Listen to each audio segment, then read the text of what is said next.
Hello everyone, কেমন আছেন সবাই? চলেন আজকে ক্লে দিয়ে একটা ওয়ালমেট বানাই। এটা আপনারা ফ্রিজ ম্যাগনেট হিসেবেও ইউজ করতে পারেন। তো ফার্স্টে আমি একটু সাদা ক্লে বের করে ওইটাকে গোল করে নিলাম। এরপরে আমি একটু কমলা ক্লে অনেকগুলো ছোট ছোট ভাগ করে নিলাম। এরপরে এগুলোকে গোল করে ওই যে সাদা ক্লেটা ছিল তার চারপাশে লাগিয়ে দিলাম।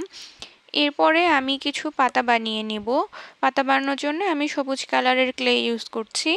তো ক্লেকে আমি ভিডিওতে যেভাবে দেখাচ্ছি সেভাবে হাতের সাহায্যে শেপ দিয়ে নিলাম পাতার। তারপরে আমি ক্লে টুলস দিয়ে পাতার শিরা উপশিরা অ্যাড করে দিব। এভাবে আমি 4টা পাতা বানাবো মোট। তো এই পাতাগুলো বানানো হয়ে গেলে আমি ওই যে সাদা যেই অংশটা আমি রেডি করে রেখেছি ওইখানে আমি একে একে বসিয়ে দিব পাতাগুলোকে। তো সাদার সাথে এই কমলা কালারটাকে কেমন লাগছে সেটা জানাবেন। এই কমলা কালার না হয়ে অন্য কোনো কালার হলে আপনাদের বেশি ভালো লাগতো কিনা সেটাও জানাতে পারেন চাইলে। তো পাতাগুলো বসানো হয়ে গেলে এখন আমি একটা ফুল রেডি করে নিব। সেজন্যে সাদা টাইপের যে গোলাপি কালারটা আছে একদম হালকা গোলাপি, সেটাকে আমি এভাবে 5 ভাগে ভাগ করে নিলাম। এরপরে এগুলোকে একটু গোল গোল শেপ দিয়ে একটার সাথে একটা এভাবে যেভাবে ভিডিওতে দেখাচ্ছি সেভাবে করে লাগিয়ে নিলাম। এরপরে আমি ঘুরিয়ে এভাবে ফুলের শেপ করে নেব, ভিডিওতে দেখলে বুঝতে পারবেন।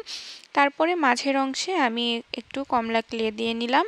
এরপরে বড় একটা সূচের পেছনের অংশ দিয়ে এই মাঝের অংশটাতে আমি একটু ফুটা ফুটা করে ডিটেলস অ্যাড করে দিলাম। তো এরপরে আমি ফুলটাকে ওই যে 4টা পাতা ছিল তার মাঝখানে বসিয়ে দিব। এখন আমি ছোট ছোট আরও কয়েকটা ফুল তৈরি করে নিব। সেজন্যে আমি একই কালারের ছোট ছোট করে ফুলগুলো তৈরি করে নিচ্ছি।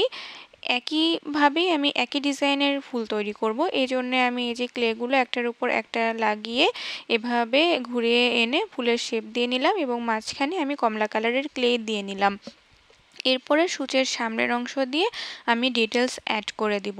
তো ডিটেলস অ্যাড করে দেওয়ার পরে আমার ফুলটা যখন রেডি হয়ে যাবে তখন আমি এটাকে আস্তে করে ধরে নিয়ে ওই যে সাদা যে জিনিসটা বানিয়ে রেখেছিলাম সেখানে আমি একপাশে লাগিয়ে দিব। তো এভাবে আমি সূচের পিছনের অংশ দিয়ে সুন্দর করে সেট করে দিচ্ছি।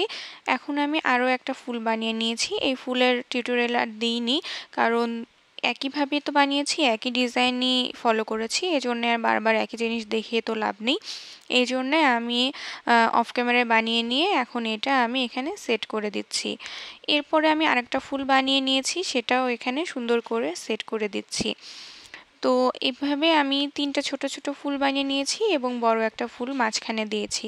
আপনারা চাইলে এটার পিছনে সেফটি পিন অ্যাটাচ করে ব্রুশ হিসেবে ইউজ করতে পারেন, কিংবা ম্যাগনেট অ্যাটাচ করে আপনারা ফ্রিজ ম্যাগনেট হিসেবে ইউজ করতে পারেন। তো ভিডিওটি কেমন লাগলো জানাবেন। ভালো লাগলে please like, comment and share. Follow and subscribe করে প্লিজ পাশে থাকবেন। ধন্যবাদ।